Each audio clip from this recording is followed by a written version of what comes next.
Now, if I have your attention, ladies and gentlemen.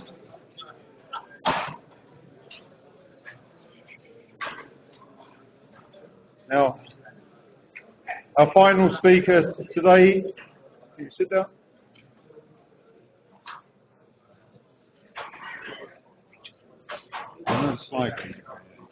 So there's some around. Our final speaker today is Kevin Sheridan. A bit of order, please. Thank you. Final speaker today is Kevin Sheridan. Kevin describes himself as a retired independent construction professional, but I think anybody that knows Kevin surely not agree with the retired part of the description. His energy and drive is unparalleled, as is his commitment to the wider construction industry. He spoke at the first construction event I went to when I moved to Ireland 18 years ago, and met him continually since. Kevin is president of the Association for European Building Surveyors and Construction Experts. He participated in the EU Interprofessional Steering Group on the recognition of professional qualifications directive in Brussels, and has also served on the Irish State Registration Admissions Board for Building Surveyors. He's currently a member of the new CIRI Registration Board for Builders. He's also a former SCSI chairman of the Building Surveying Division and former Irish branch chair of the Chartered Institute of Building. He has participated in the governance of several institutes, for example, as a council member of the Society of Chartered Surveyors Ireland, past president of the Irish Building Control Institute and the European Council for Building Professionals. Kevin has been directly involved in the development of the building control amendment regulations and will today update us on the implementation and progress of the new system. Thanks, Kevin.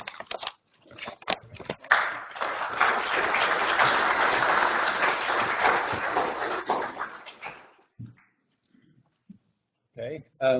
Good afternoon, ladies and gentlemen. I'm very grateful to GMIT for this opportunity to update you on the implementation issues that have arisen. Now, the first talk that I gave were more the interpretation of the Building Control Amendment Regulations, whereas this one will be, I'll fly through some of these slides quickly because they are merely recap, and obviously I will take questions at the very end of it there. So what I propose to do is look at an overview and a recap on the regs, some practical issues in relation to responsibilities of some of the key players, advice to clients, read the interdependencies, and I think that's probably one of the key aspects of the Building Control Amendment regulations, that it's not just the assigned certifier and the design certifier and the builder. There's a whole pile of people involved in this. The ancillary certs, I'll touch on that briefly, and then some other issues that have arisen. Now, I think you will all know the difference between the building control regulations and the building regulations. Building regulations are about how you build. Building control regulations are essentially about the process and how you ensure the quality assurance and quality control on site. There is a code of practice which supports this, and the local authorities have a framework documentation which is like a mini code of practice, and these are guidelines for themselves to actually implement it. So looking at the overview there, we have the regs themselves, SI number 9 of 2014, code of practice, the framework, and the ancillary certs. And buildings basically to which the regulations apply, I think probably all familiar with it at this stage, is the design and construction of new dwellings, the extension to a dwelling involving, that should be more than just design and construction, that should be new buildings, but a new dwelling is part of that. And then the extension greater than 40 square meters.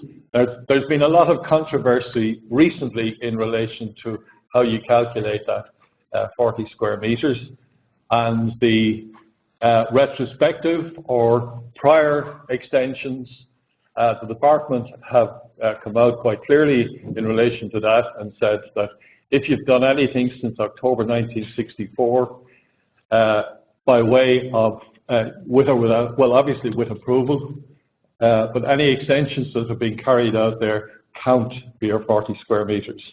And the third and critical one here is works to which Part 3 applies, and that basically is fire safety certs. To establish then if a commencement notice is required, an erection of a building, material alteration, and that material alteration is effectively Part B.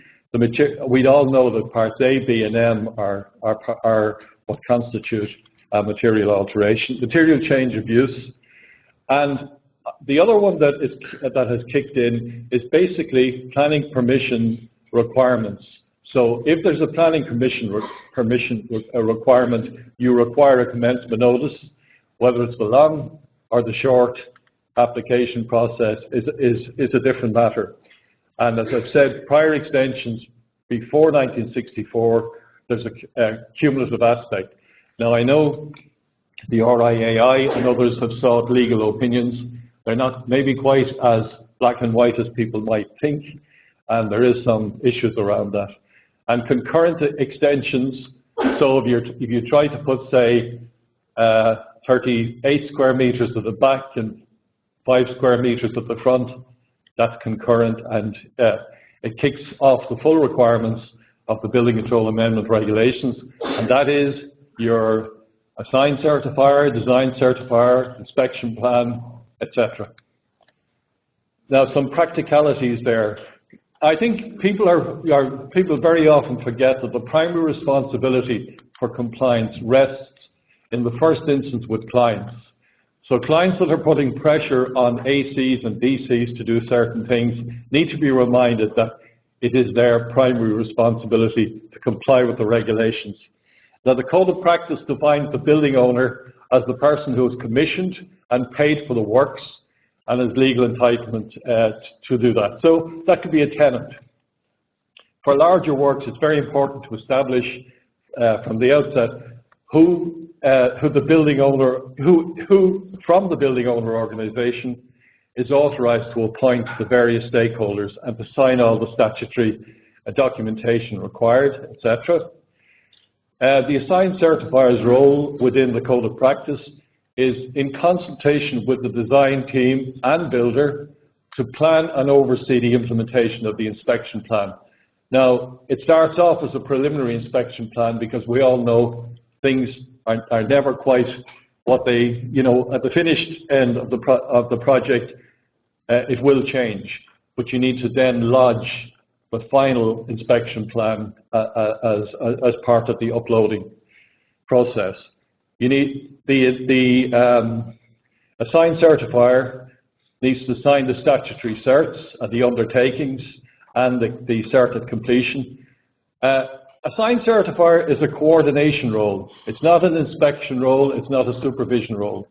And that, I think, is extremely important. The builder will coordinate his or her own subcontractors and others, but the assigned certifier has to pull it all together and basically agree it to identify all design professionals and certificates required at the very outset. That's a critical one. That person is a single point of contact with the Building Control Authority after the commencement notice is lodged. So that's the person who has the power and the authority and the only person to upload those documents post the CN. I'm not going to go into that in any great detail, but look, we have here the design certifier and perhaps his or her various different specialist designers, etc. The assigned certifier is in the middle here, but these two people could be one and the same person on a non-complex and a smaller job. For bigger jobs, we would clearly recommend that they be two different people here. On this side, you have the builder with his or her own specialist contractors, subcontractors, specialist trades, and basically within that slide there, it's showing interactions, interdependencies, but also the fact that ancillary certs are going to come pretty much from most of these, and the assigned certifier needs to at least have some control in relation to that aspect. Under the PCW, the employer's representative, then, so this could be a potential conflict between the employer's representative and the assigned certifier. The representative may give contractor instructions, directions, change orders, objections, opinions, etc. It's important that in doing that, it's not conflicting with or compromising the role of the assigned certifier. There is a need to clarify that the direction does not compromise statutory compliance. And then there may be implications where people, innocently and otherwise, interpret drawings, interpret performance-based specifications, and then become the designer without going back to the design certifier to ensure that what is being put into the building is in fact what the design certifier intended. Client-generated requests for change. It's important to remind the client that he or she just can't go offline either and make changes that do not comply with the building regulations and the building control amendment regulations. So there is a contrasting role then between the assigned certifier and the employer's representative. Very quickly, the assigned certifier, as I said, will do inspection, may not order the work. So in other words, the employer's representative has power to order works. The assigned certifier is there not as a supervisor, a clerk of works, resident engineer, or anything like that. The assigned certifier may be a member of the design team. There's no requirement for the assigned certifier to be on the site full-time. Financial responsibilities are not the assigned certifier's, and obviously he keeps records, he or she. On the employer's representative side, they have the power to order works. They're less likely to be a member of the design team, and normally they're on site in a full-time capacity. And then they process the interim certificates and keep records. The assigned certifier role may also take on another role in the project or multiple projects. The employer's representative generally would be on the one single project. The assigned certifier may recuse himself or herself from the role. Communications common to both and has clear interaction with the building owner. On the employer's representative side, they can't, as I've said, take on another project, and the EOR could even be reporting to the assigned certifier. So some general advice to give a client. Now, the clients will depend on how sophisticated they are and what advice they actually need, but for smaller clients, they need to be fully appraised of their responsibilities and what can go wrong. So the advice would be on the client's responsibilities and risks, the statutory approvals prior to commencement, so that would be the fire safety cert and the disability access, although we know the disability access does not have to be available at the commencement notice stage, but it should, ideally.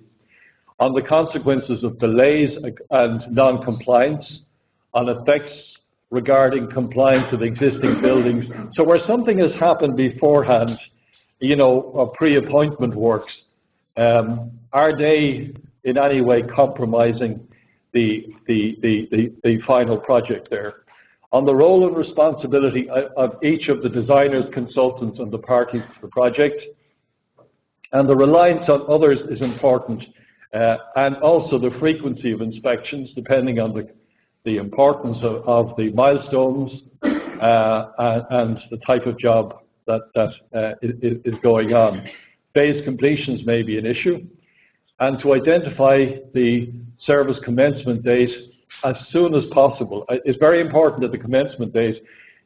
I've heard of projects that are technically 3 weeks old, and the prior notification of completion is nearly going in before the commencement notice. Now, there needs to be, with the client, an element of reality in relation to that. Commencement notice checklist would be important. Comprehensive checklists on the legislation, regulations and guidance. Building regulations checklists, the portfolio there. On the bigger projects, this would be more detailed. And then the BCMS report, which is effectively how the building is going to comply, or building or works, with parts A to M. And this has to be done. It may not be uploaded, but it may be looked for by the local authority, and it has to be available within a specified short period of time. So issues then regarding the assigned certifier. Consider the general competency of the ancillary certifiers. Now that's a difficult one because the ancillary certifiers are not all appointed at the start. Things change, but as quickly as the assigned certifier, if the assigned certifier is going to rely on ancillary certs, then they need to at least, advise the client or have some role in relation to satisfying themselves that the people that are following on as ancillary certifiers are competent. So the AC regularly uploads and retains records and certificates of evidence. Now this is important, and it's also important for the client. If for some reason sickness, death, whatever, the AC is no longer available, the more records you have and the more that the local authorities may not be particularly looking for these or want them, but I think it's very important that you get these in, or at least have access to them at an early stage. Completes the signed statutory certificate of compliance at handover. Now, a change of certifier. The assigned certifier is entitled to terminate if prevented from executing duties. And that may seem difficult in the real world, but it's important that that is clearly understood. The owner of the building must notify the building control authority within 14 days of a change in certifier, and that's meant to be a red flag issue for the local authorities, and they've said so in the workings of our Code of Practice group. The assigned certifier's responsibility regarding inspection records, documentations, certificates of compliance up to termination. So that would be extremely important, because who's going to take over the role of an AC if there's no, clear and visible audit trail of what has happened to date? A responsibility matrix would be important, particularly on larger projects. Each designer should take account of not just their own design, but the interfaces and the inspection process and sign-off. Components with multiple design inputs will obviously involve more than one specialist. Changes to general arrangement drawings. Now these will be primarily the DC or the design certifier's responsibilities, but the assigned certifier has a responsibility in that department as well. And for larger contracts, it's prudent to have a third-party impartial review and audit at agreed stages to ensure that due diligence is actually happening there. The design certifier there, this is the cert that that person completes. Now, there has been some confusion out there because some people think the design certifier is only there at the start and that's their statutory role. But that's far from the truth, and it's one of the issues that certainly, when it came to the ancillary certs and it came to signing off on this process, the design certifier becomes an ancillary certifier at the end. Now, I don't know, Margaret, if that was part of, or implicit in part of your question there earlier, but basically the design certifier who starts off with a statutory cert at the start, things are going to change, any changes must be uploaded, and then the completion cert must be produced by the design certifier on behalf of their design and other consultants within their control. So detailed design, commencement, and the inspection documents. So compliance appraisal there is important, particularly the applicable parts of the building or what's happening to the regs. General arrangement drawings showing the scope and scale. They're more than just planning drawings, and I think in the past we've had quite poor and superficial planning drawings going in, but general arrangement drawings are not necessarily the detailed drawings, but a schedule of drawings should be backing up your general arrangement drawings as they become available.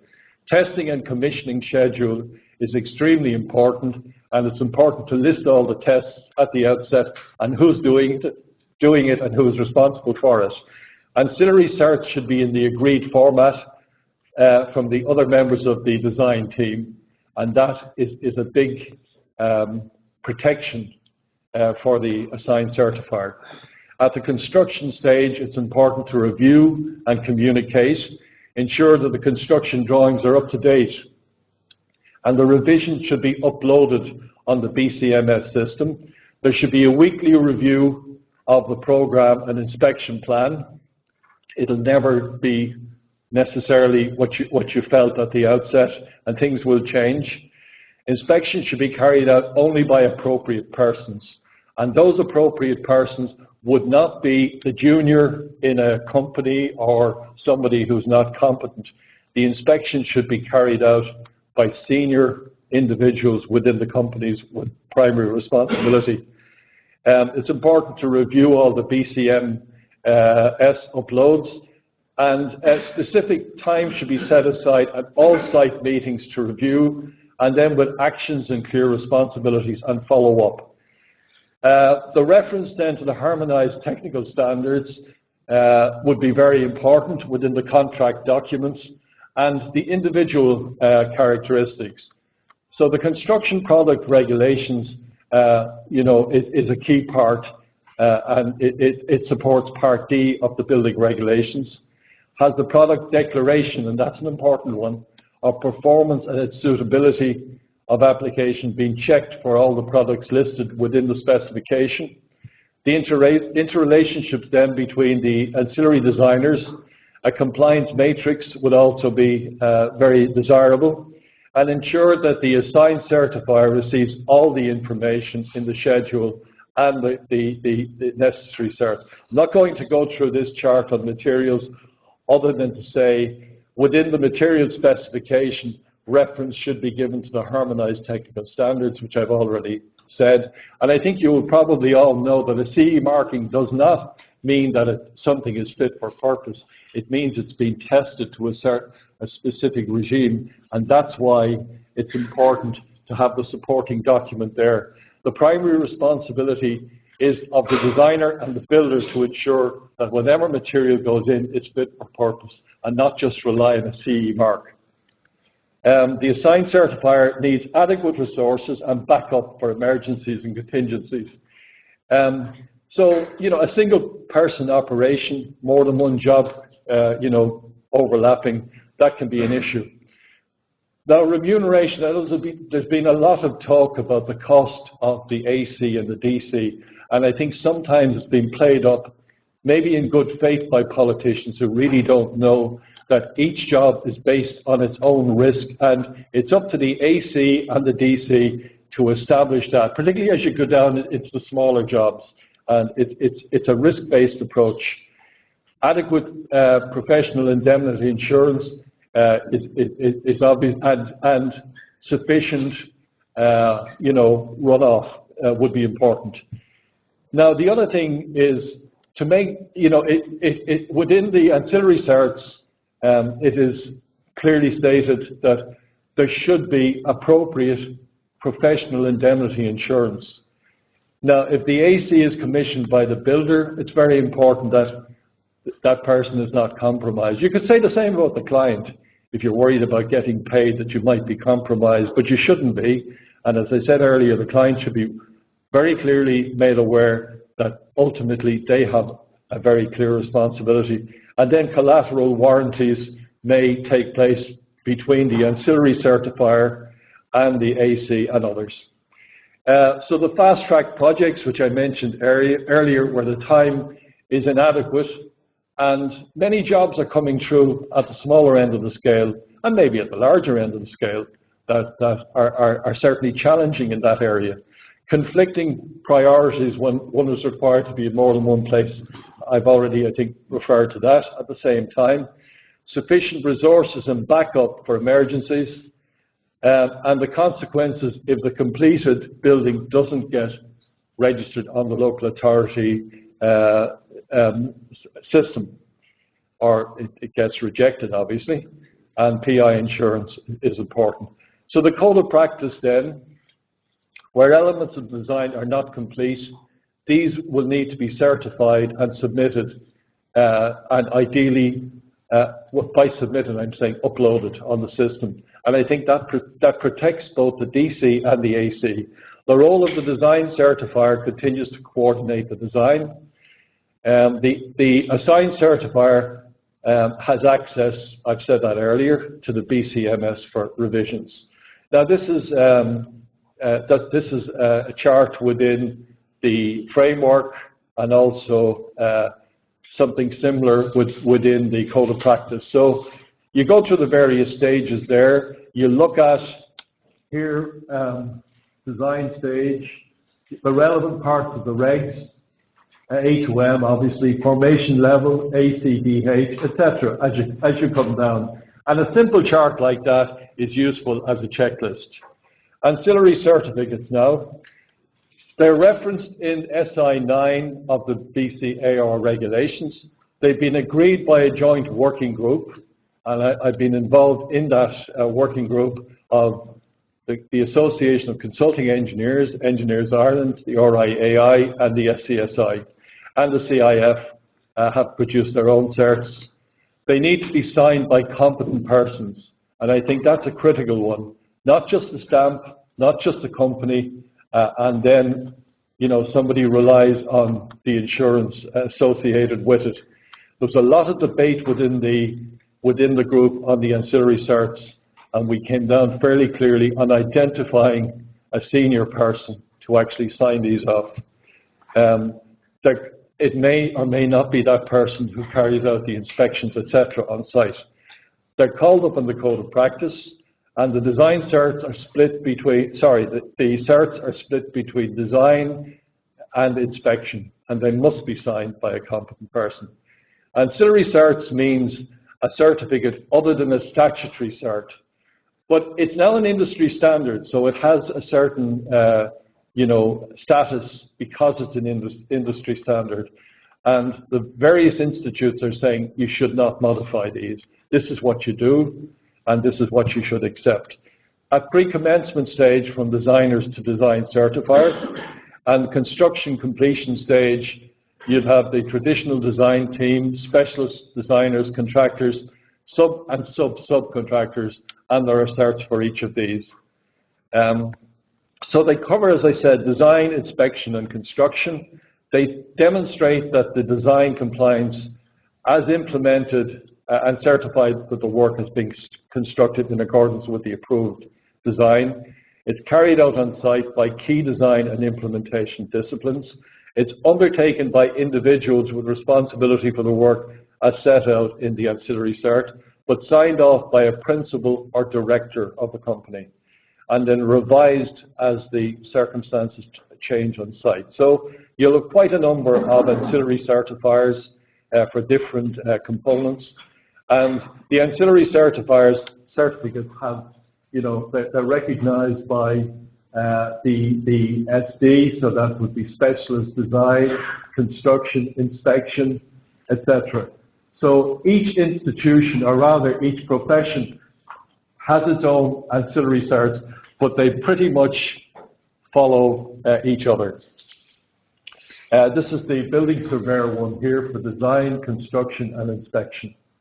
So, but it's important, just because they're split into 3 certs, that you don't just try to satisfy the requirements by doing A and C and skip inspection. The inspection's a key part of that.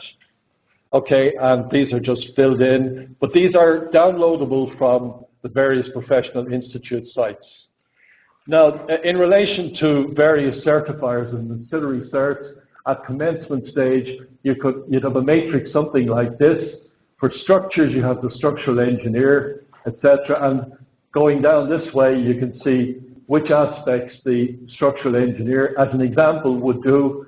And then over this side here, so that's commencement stage, undertakings, etc. Construction stage, again, the various people who might be signing off for the various specialist areas. And then on completion stage, you're going to have Part A and B of the statutory cert pretty much signed by the main contractor builder and the assigned certifier.